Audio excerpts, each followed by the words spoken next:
Hi everyone, it's Josh Burson. Happy 2022. It's time to talk about predictions for the year ahead, which you can read about in the research report we're just publishing this month.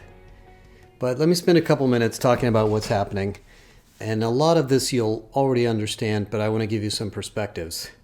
The first thing is that it's very clear to me, and this comes from lots of economic data and talking to many of you, that the Great Resignation is going to get worse. In other words, the job market is going to get very competitive next year. Right now, there's close to 13 or 14 million jobs open in the United States. That's about 1 in 11, almost 1 in 10. Next year, it could be 15 to 20 million jobs open, which could be 1 in 8, 1 in 7, which is a massive number and simply means that there will be a lot of competition for talent.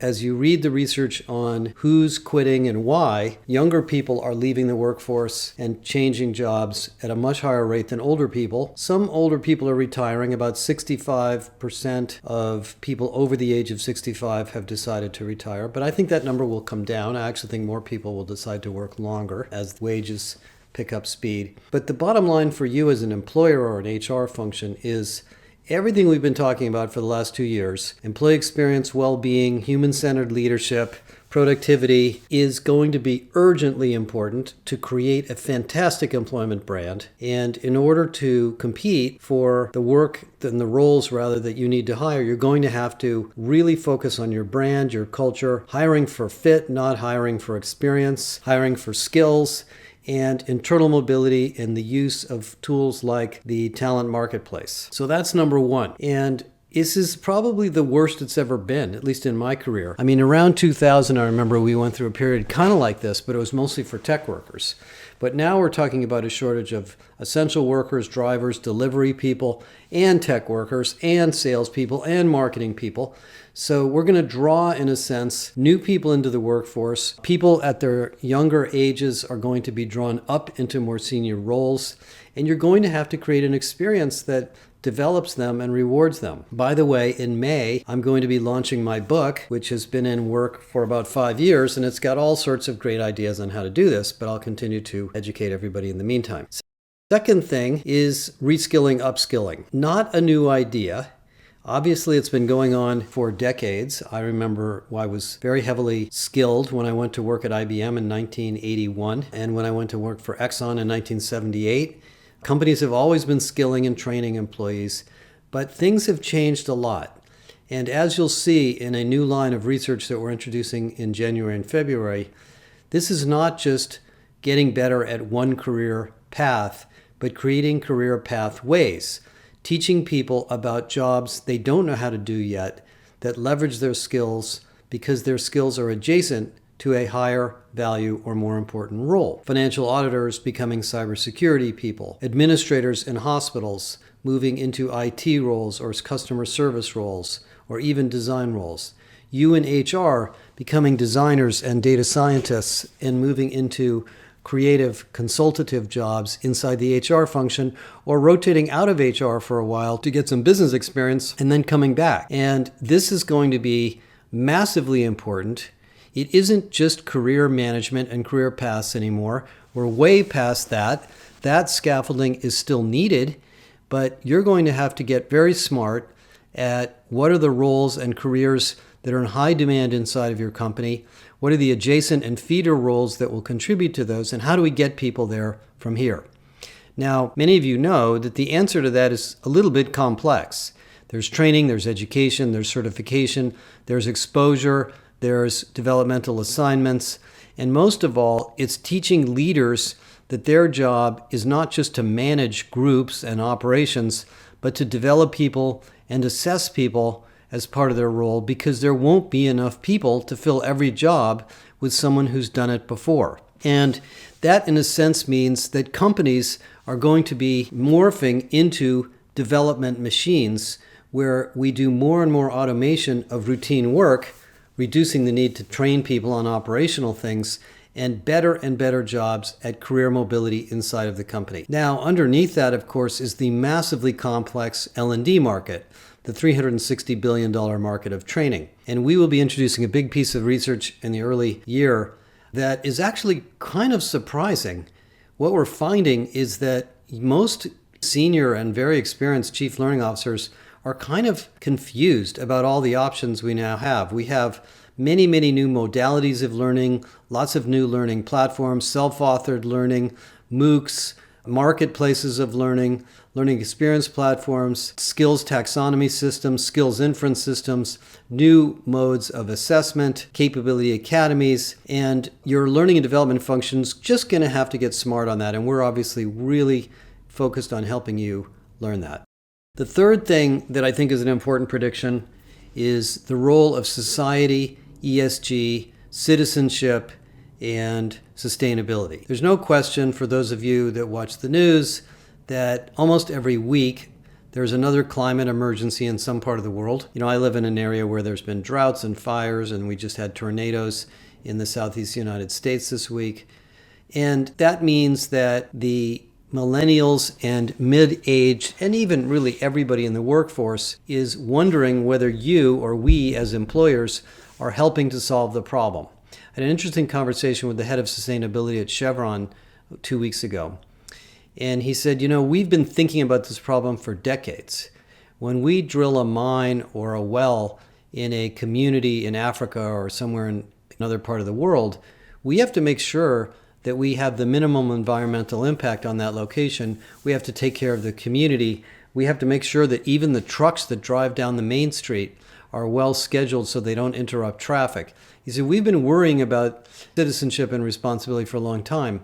Now they're reducing the carbon footprint by looking at every source of energy they capture and its carbon efficiency in producing energy. And that means that if you're a manufacturer, a consumer packaged goods company, a food service company, a retailer, you have exactly the same issue. Of course, I don't think it's a surprise that Amazon went out and spent billions of dollars to buy 100,000 trucks from Rivian, propelling Rivian to be one of the largest automobile companies by market cap.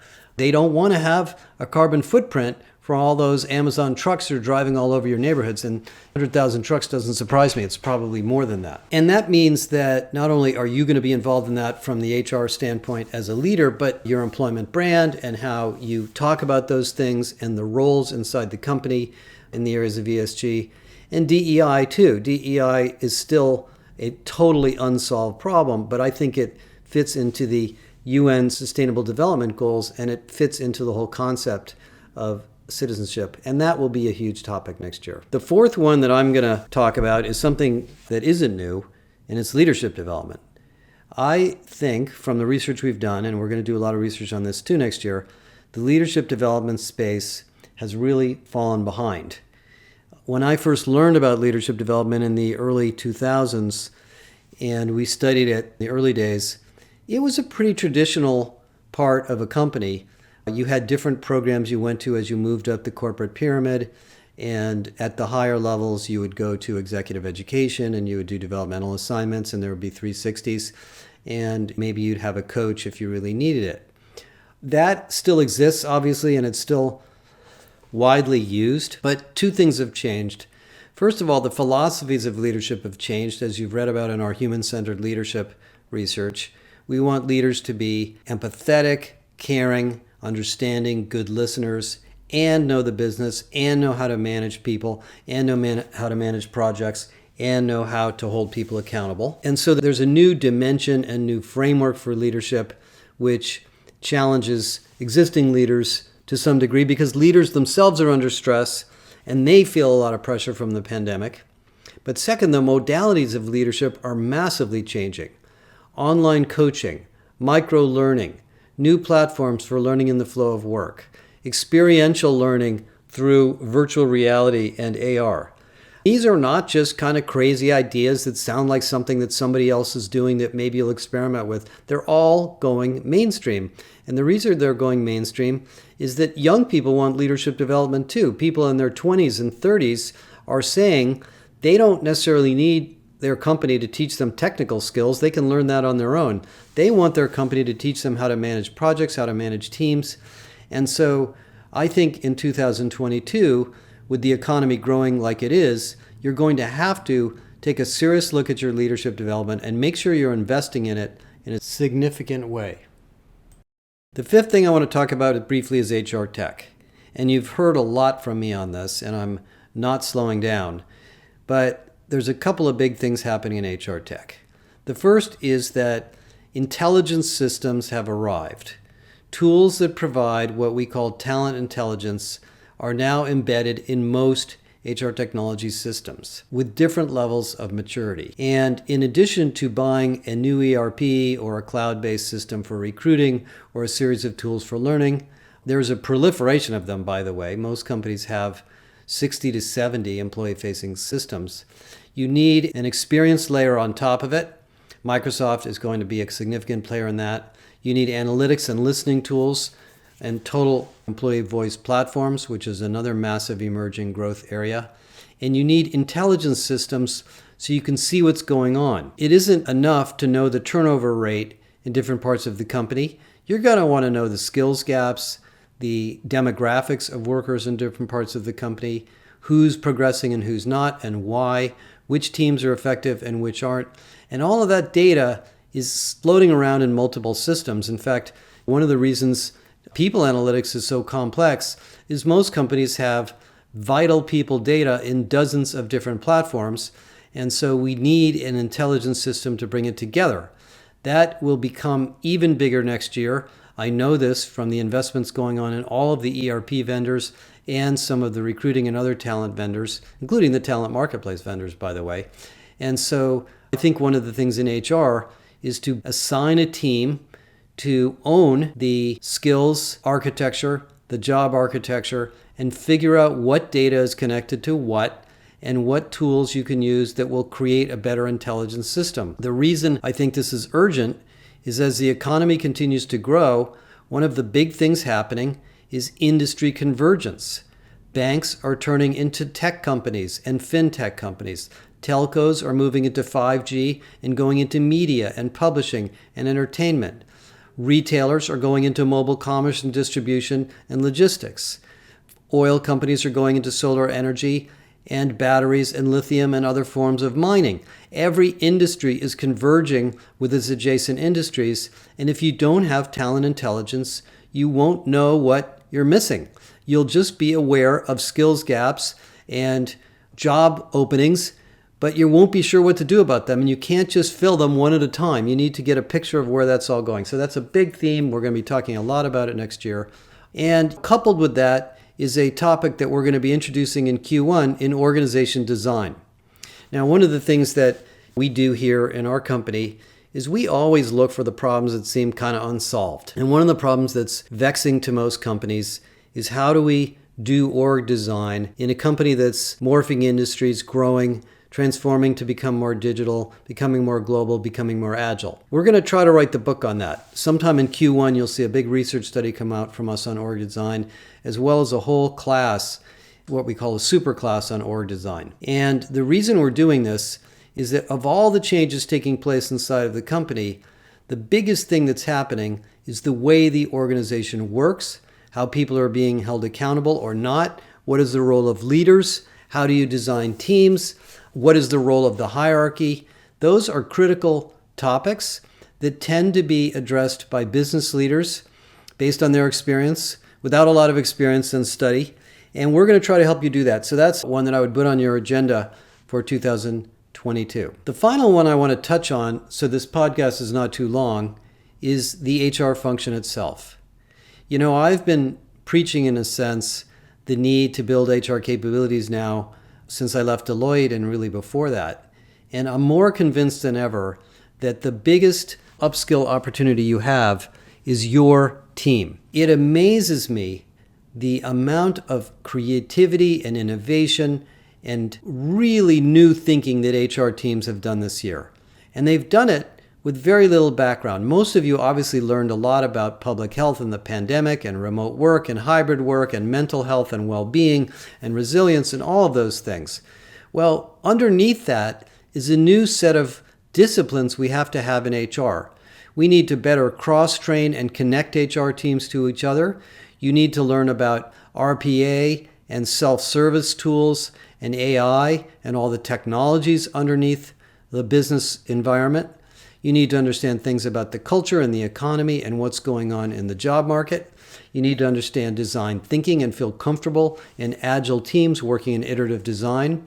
We have a whole new domain of product management entering HR, where HR teams are starting to function like product managers, and all of the aspects of product management.